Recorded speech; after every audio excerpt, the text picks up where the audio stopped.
Cualquier despliegue de los T-14 es probablemente una decisión de alto riesgo para Rusia. En sus 11 años en desarrollo, el programa ha sufrido retrasos, reducción de la flota planificada e informes de problemas de fabricación, argumenta Reino Unido. Al cumplirse 426 días de guerra en Ucrania, el vicepresidente del poderoso Consejo de Seguridad Dmitry Medvedev, estrecho aliado de Vladimir Putin, ha dicho que el mundo estaba probablemente al borde de una nueva guerra mundial y que los riesgos de una confrontación nuclear estaban aumentando. Horas antes, el secretario general de la ONU, Antonio Guterres, advirtió que las tensiones entre las principales potencias están en un máximo histórico, y un alto diplomático ruso alertó de los riesgos de un enfrentamiento militar directo entre las dos potencias nucleares, Rusia y Estados Unidos. El número de bajas diarias que sufre Rusia se redujo en aproximadamente un 30% en este mes de abril, al pasar de una media diaria de 776 bajas en marzo a una media de 568 en lo que va de mes. Las fuerzas rusas se centran ahora en prepararse para las operaciones ofensivas ucranianas previstas. Rusia ha comenzado a utilizar sus nuevos carros de combate T-14 Armata para disparar contra posiciones ucranianas, pero aún no han participado en operaciones de asalto directo, y el alto representante de la Unión Europea para Asuntos Exteriores, Josep Borrell, admite que la entrega de munición a Ucrania no iba al ritmo deseado. La producción de los T-14 se aplazó, pero se habría reanudado coincidiendo con el comienzo de la contienda. Londres opina que a Moscú puede resultarle complicado ajustar su cadena logística, que son mayores y más pesados que otros tanques rusos, cuyo despliegue sería, entonces, simplemente un gesto propagandístico. Las fuerzas ucranianas asentadas en la orilla occidental del río Dnipro están llevando a cabo frecuentes incursiones en la orilla oriental, cerca de la ciudad de Gerson, para tratar de desalojar a las tropas rusas, dijo el martes un funcionario regional. El presidente de Ucrania, Volodymyr Zelensky, denuncia el bárbaro ataque al museo de Kupiansk con un misil tierra-aire S-300 de fabricación soviética que ha dejado al menos un muerto, 10 heridos, todavía hay gente bajo los escombros. Ucrania se prepara para atacar y Rusia se pone a la defensiva.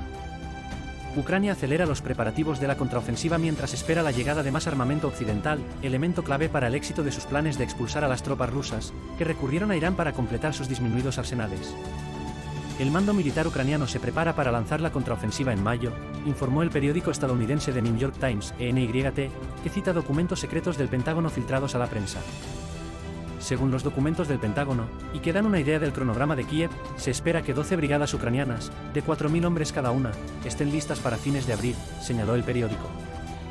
El digital ucraniano Ukrainska Pravda reveló que a comienzos de este mes el presidente ucraniano, Volodymyr Zelensky, designó a 10 hombres de su absoluta confianza como supervisores del abastecimiento con pertrechos de las brigadas que participarán en la operación. El deporte ucraniano, la otra víctima de los estragos de la guerra.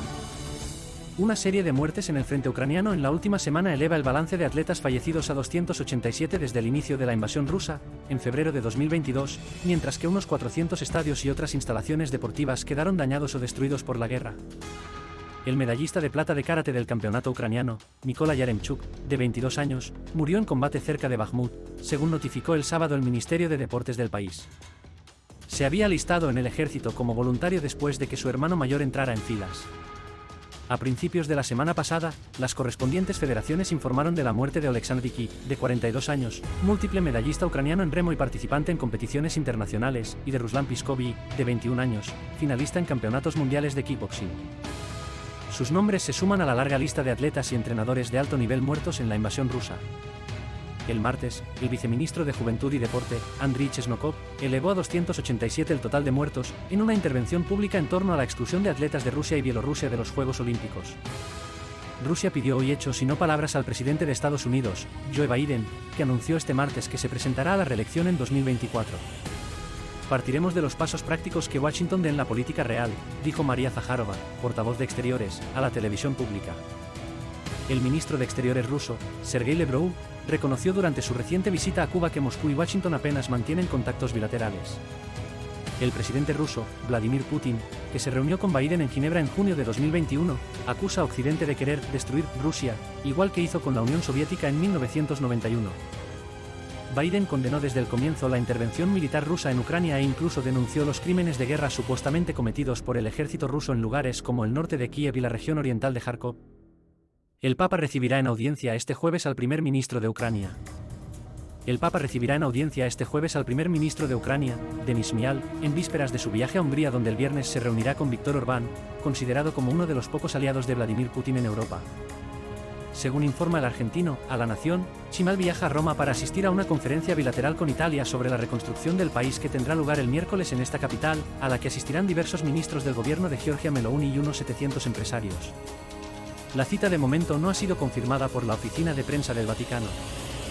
Szmital ya estuvo en el Vaticano en 2021, antes de que comenzara la guerra en Ucrania. No obstante, será el primer funcionario de alto rango del gobierno de Volodymyr Zelensky que tenga un encuentro con Francisco desde la invasión de Ucrania. El secretario general de la ONU, Antonio Guterres, ha entregado una carta al ministro de Asuntos Exteriores de Rusia, Sergei Lavrov, para que se la entregue al presidente ruso, Vladimir Putin, en la que propone al mandatario avanzar en el acuerdo sobre los cereales del Mar Negro en Ucrania. Guterres propone al presidente Putin un camino a seguir dirigido a la mejora, ampliación y expansión de un acuerdo que permite la exportación segura de grano ucraniano al Mar Negro, dijo un portavoz de la ONU, informa Reuters. Rusia ha señalado que no permitirá que el acuerdo, mediado por la ONU y Turquía y acordado por Rusia y Ucrania en julio del año pasado, continúe más allá del 18 de mayo porque no se ha cumplido una lista de exigencias para facilitar sus propias exportaciones de grano y fertilizantes.